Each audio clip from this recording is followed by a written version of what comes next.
മഞ്ഞത്തും തണുപ്പത്തും പല കുന്തളിപ്പ് നിങ്ങൾ കണ്ടുണ്ടാവും. ഇതുപോലൊരു കുന്തളിപ്പ് നിങ്ങൾ ആദ്യമായിട്ടായിരിക്കുള്ളൂ. -°C മഞ്ഞ് മൂടിക്കിടക്കുന്ന സ്ഥലത്ത് നടുക്ക് നിന്ന് ഒരു പാത്രത്തിൽ നമ്മുടെ ബിരിയാണി എല്ലാവരും കൈയിട്ട് വരുത്തിനാണ്. ഏത് മൂഡ് വിചാരിക്കാൻ പറ്റുമായിരിക്കും. നല്ല അടിപ്പം ബിരിയാണിയും ചിക്കൻ കറിയും കച്ചമ്പറും നല്ല തേങ്ങാച്ചമന്തിയും. ആയിപ്പന്മാരൊക്കെ ആലോചിക്കണ്ടാവും ഉമ്മാരെ എന്തിട്ടാണ് കാട്ടണേന്ന്. വട്ടം കൂടി ഞങ്ങളത് നോക്കിക്കണേന്ന്. കൈയിട്ട് വരാനുള്ളതാണ്. ഇവര് കൈയൊന്നും ഉപയോഗിക്കൂല ഫുഡ് കഴിക്കാൻ. ഞങ്ങൾ പാത്രം വരെയും കഴിക്കട്ടാണ് അവിടെ നിന്ന് പോകുന്നത്. പക്ഷെ ഈ നായിന്റെ മക്കള് ഞങ്ങളുടെ ഡിക്കിയുടെ പുറകെ നിന്ന് പോകണ്ടായിരുന്നില്ല. നല്ല ചിക്കൻ കറിയുടെ മണം കൊണ്ടല്ല, എവിടെ നിന്നാണാവോ ഇത്ര അടിപ്പൻ ചിക്കൻ എന്ന് ആലോചിക്കണ്ടാവും ഉമ്മാര്. എന്റെ അളിയ സ്ഥലം ഒരു രക്ഷയില്ല. സമ്മറിലും വിന്ററിലും ഒരുപോലെ ആസ്വദിക്കാൻ പറ്റുന്ന സ്ഥലം അത് സ്ലോവേനിയാണ്.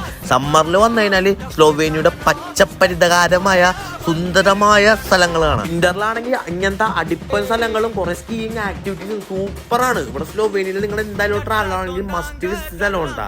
ശരിക്കും ഒരു അടിപ്പം കണ്ടാണ് സ്ലോവേനിയ. എന്തായാലും വരണേ, ഞങ്ങളിവിടെ പൊളിക്കണം.